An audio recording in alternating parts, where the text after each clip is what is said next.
I ran this by some colleagues. I said, do you think that students who aren't prescribed Adderall but take it to enhance their studying efficiency, is that cheating? And I was at a meeting of about 15, 20 people. And one person was grappling with the fact that it was an illegal transaction and they were taking something that they shouldn't be taking. And that's why I didn't get a definitive answer out of her. But we went around, just said yes or no, is it cheating? And everyone said no. With about 30,000 students, Boston University is a large educational institution with a fiercely competitive environment. Recently, the media has exposed a quick solution for students who are coping with the competitiveness and stress linked to college. The solution comes in pill form, and no, it's not legal to possess. In fact, Adderall is a Schedule II medication, a drug with a high risk of abuse and dependence. Getting Adderall without a prescription is a serious crime. I talked to Tim O'Connor from the Boston University Student Health Services to gain more knowledge on the so-called study pill.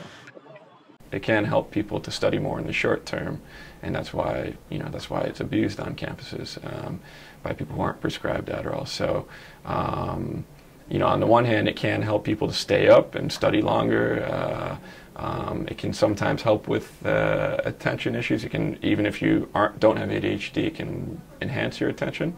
That's just being honest, but it's really important to note that there are very, very serious potential side effects, life-threatening side effects. The increased attention and concentration make these pills appealing to students who take these drugs illegally, not to get high, but to cope with their work. Here's what a student who takes Adderall regularly without a prescription has to say. He preferred to remain anonymous and asked to be referred as Keith. Junior, second semester pre-med, have a tough course load. I have 2 jobs, both of which help pay for my education and help me get into medical school. So sometimes, I just feel fatigued to the point where I can't do work. So I take it just as a way to keep myself going, finish everything that I need to do. Keith is not alone in his category. In fact, a study shows that about 25% of college students never prescribed with ADHD have tried pills like Adderall at least once in their college life. As long as you know people with prescriptions or know people who know people, you're going to be able to get it. I've found a way to complete all the things that I need to do. I mean, I'm losing sleep, so I do have some sort of negative consequence in the end, but cheating implies that you are going around studying. You're not acquiring that knowledge, but I'm still acquiring it. I'm still learning everything. It's just that I'm doing it in a different way.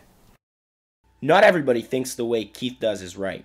In fact, a minority of students think that taking Adderall is giving the user an unfair advantage and radically changing one's life course. Chandler is a student like few others that excels in school proudly without using medication. He has a strong opinion on the subject. I think, if you can't pay attention to something, you're probably not meant to do it. You probably shouldn't be doing it anyway. So I feel like it's making a lot of kids do really well in school, yeah, but they're probably doing things they don't want to do. So they rush real quick, they pop an Adderall, they get the work done, and then they go party, do whatever, hang out with friends after, which is great. I'm not against that. But I don't think they really consider the life decisions that they're making while they're at school. The love story between students and Adderall continues on college campuses. The limited amount of research conducted does not point fingers to come up with any conclusions. Now, it is up to the school's administration to come up with policies that answer the dilemma. Is Adderall cheating or is it not? I don't see it as cheating. I see it as unethical in terms of taking something that's illegal. I think they're cheating themselves. I would also say that someone who juices up on 5-hour energy isn't doing themselves the best service. They're better off studying and not cramming. I'm not there yet in terms of saying it's cheating. I think it's sort of, in terms of a personal ethical piece framework, I think it might be, I would define it more as that. What's the point, What's the point?